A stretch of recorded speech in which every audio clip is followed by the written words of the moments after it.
Tuesday. This is my last live before I go on a big trip to Kilimanjaro, so I won't be doing these for a couple of weeks, but I'm still committing to the shorter format accompanied with a longer blog because I want these lives to be more bite-sized for you, easier to digest. So the live is going to be short, hopefully 10 minutes or less, and then there's a link to the blog in the description. Go to the link, you'll be able to see more details, examples, links to further resources that I like, that I use in my business. Okay, so today what I want to talk about and help you guys out with is how to stand out more with your content. Something that I hear sometimes is that it feels like everyone is a bookkeeper. It feels like everyone around you is doing the same thing. So how do you stand out in an area that feels saturated to you? It's discouraging, right? There are definitely ways to do this, and I'm going to show you 6 ways to do this in your content. So I'll dive in a little more in the details, but the 6 of them are to be personal, be unusual, be clear, be useful, be strategic, and be persistent. These are all things that I've applied in my business, that my clients have applied, and that people who make a lot more money than me have applied in their businesses too. So I'm going to break it down for you. The short version right up front is you don't have to be discouraged. There's plenty of work for a lot of bookkeepers, and I'm going to jump into these right now. So 6 points. First one, be personal. So let me get my notes all queued up if they'll cooperate with me. So why does this matter? We want to be professional and polished, right? We want to show that we have our shiz together. People like buying from people.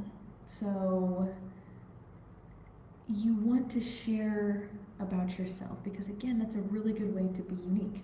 No one else is you. So what easier way to be unique and to stand out than to share about yourself? Here's 3 good ways to do that. 1, talk in a conversational tone. I know some bookkeepers struggle with this because of their corporate backgrounds, writing memos and super polished, crisp, dry emails. The easiest tip I can tell you is to record yourself using the app Otter, and it'll transcribe what you say.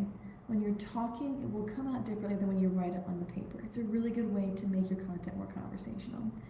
Another thing to do is to share your values in order to be more personal.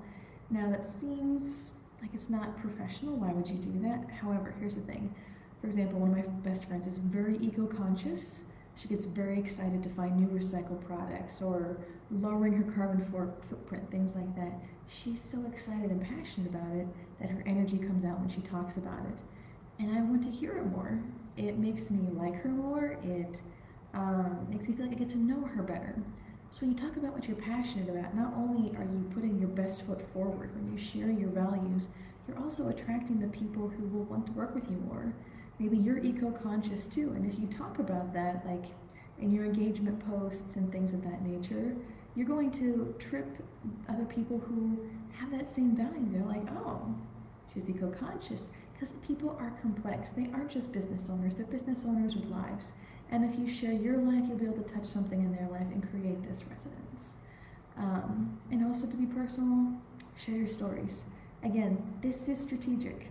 When you list facts, when you list your services, when you give statistics on how much money you save, that has a place, but it's processed in a different part of your brain that just kind of gets glossed over. It's processing. It's very mechanical. But when you tell a story, it activates people's 5 senses. It's more memorable, and guess what? Our decisions are more emotional. So tell your stories when it comes to your content. Again, it will help you stand out, be more memorable. Okay. Number 2, be unusual. So when I moved to Israel, I was really afraid that the people in the US would want to hire someone who's so far away from them, and that freaked me out. But I found that the more I talked about my overseas move and struggling with Hebrew, it was weird. No one does that, so they remembered me. It helped me stand out more.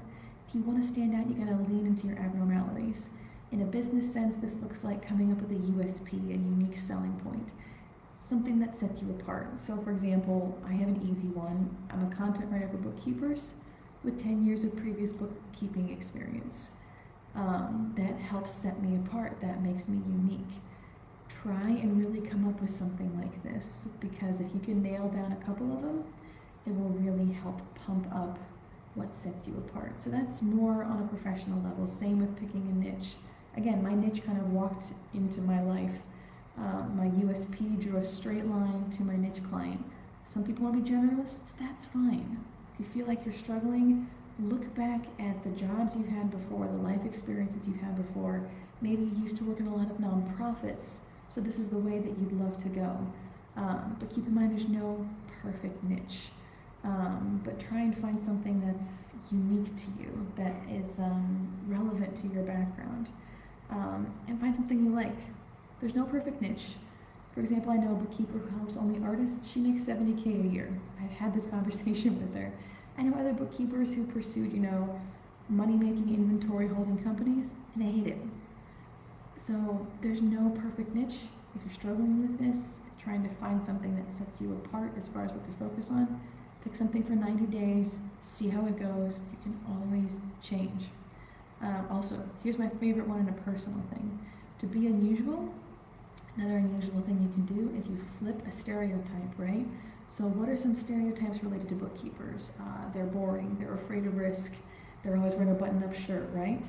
If that's the stereotype, find ways to flip it. Maybe you have tattoos, you drive a motorcycle, you work in a sweatpants and hoodie. Flip the stereotype. If you're sassy and have a contrast like that, it'll pop beautifully next to pictures and stories of other people who are reserved in button-up shirts. Your difference is what will make you stand out. Lean into your differences. But of course, don't just get a tattoo to stand out, right? Make sure it's in line with who you are, but flipping a stereotype is a great way to be unusual. Lean into your differences. Number 3, be clear. You do not want them to have to work hard to understand what you're trying to say. So there's lots of easy ways to do this. One very important one is when you are writing a post or a blog or whatever, put the benefit to your client in the headline. Because 80% of the time, people will only read your headline. That's all the time you have is one line. So you want that one line to explain to them why it matters to them, how it makes their lives better, to read the rest, to keep them scrolling. That's the job of the first line. Put the benefit in the headline. Make it simple why they should read it. Another simple thing to do. Short sentences, small paragraphs. 2 rules of thumb here. Don't use a sentence so long it needs a semicolon. Don't have more than 3 sentences in a paragraph. Use bullet points, use numbered lists. Readers today, they're skimmers. And if you put big blocks of 10-sentence paragraphs, it's going to freak them out and they're not going to read it. Give their brains space. Keep it simple, keep it clear with short sentences, small paragraphs. Here's another thing that may surprise people when you're writing. I know sometimes this is difficult with a technical background and things of that nature, but try to write at an 8th grade level. You can have any discussion you want about, dumbing things down, but think about this from a sales perspective.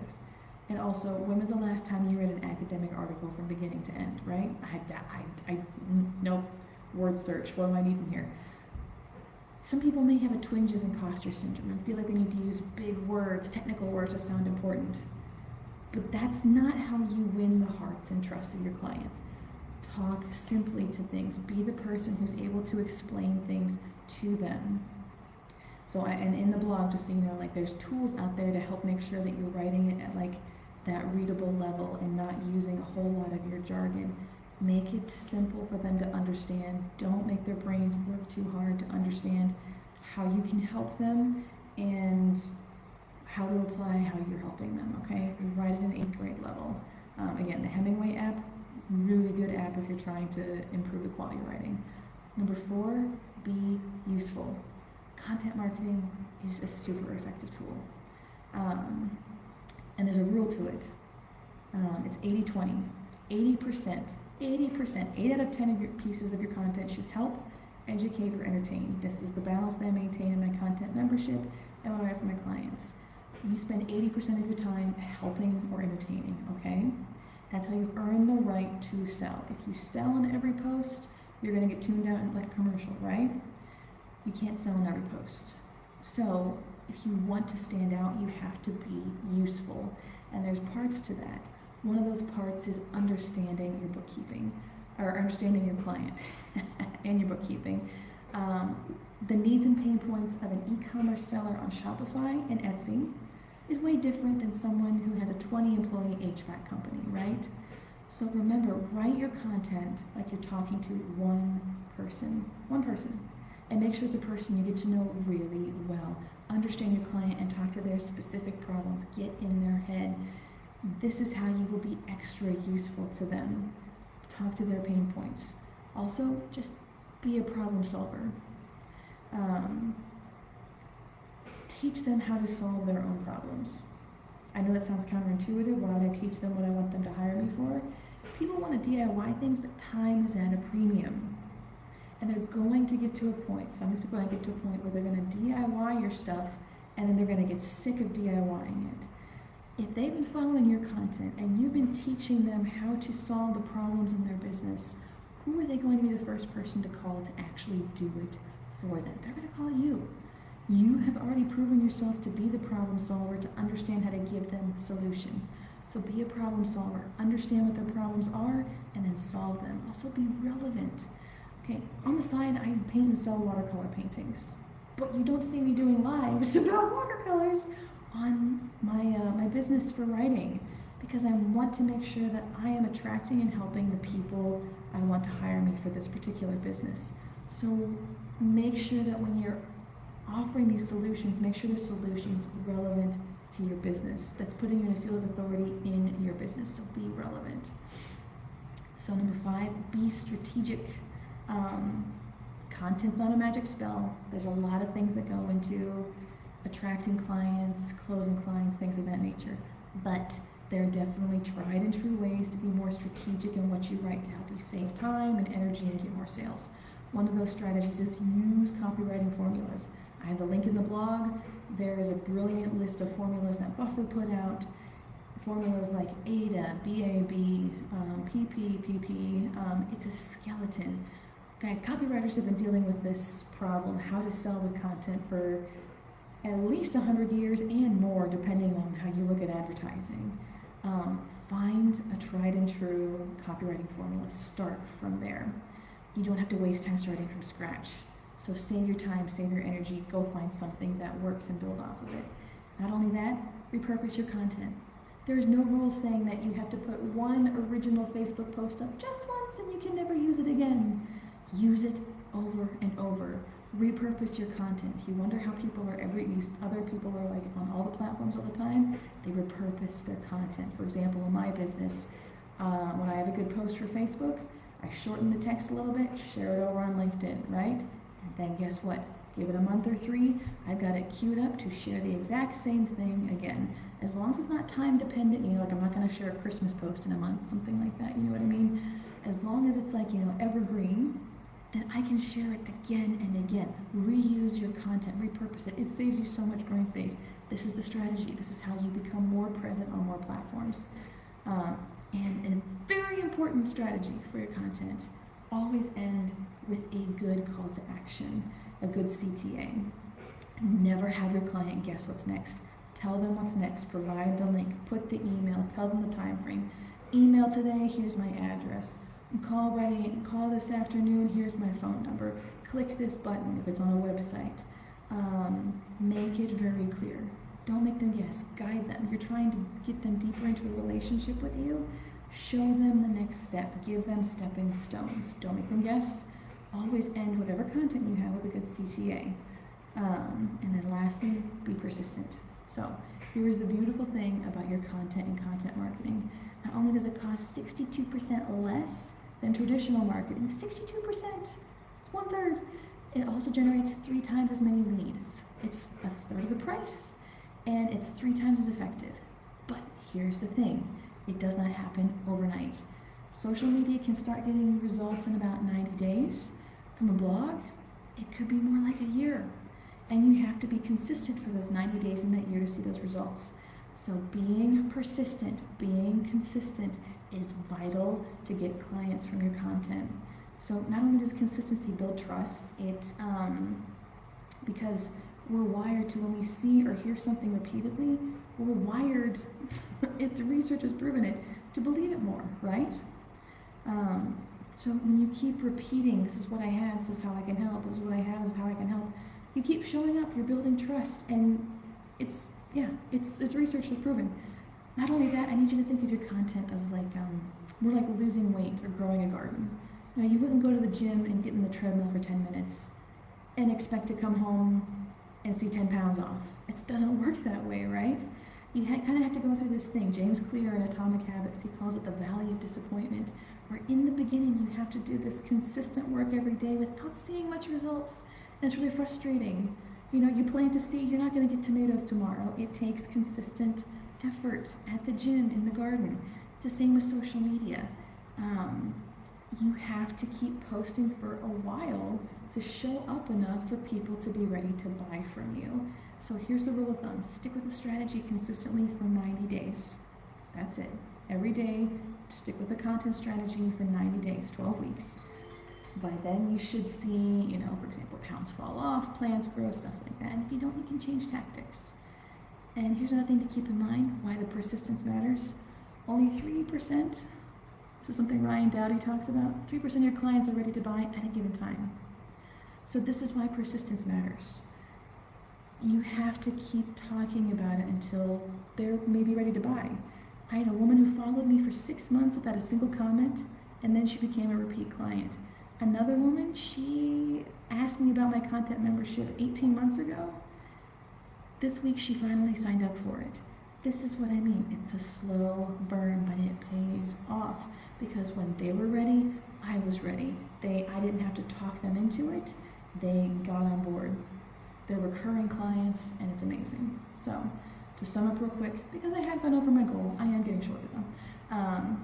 In order to stand out from all the other bookkeepers you feel like are around you, be personal, be unusual, be clear, be useful, be strategic, and be persistent. Again, I have much more detail in the blog and links to the resources. You can check it out in the description of the video. But I wish I could emphasize how far this will take you, how much this will set you apart from the majority of bookkeepers. I've been writing websites and social media posts for bookkeepers for 2 years now. I have seen hundreds, literally hundreds of their sites.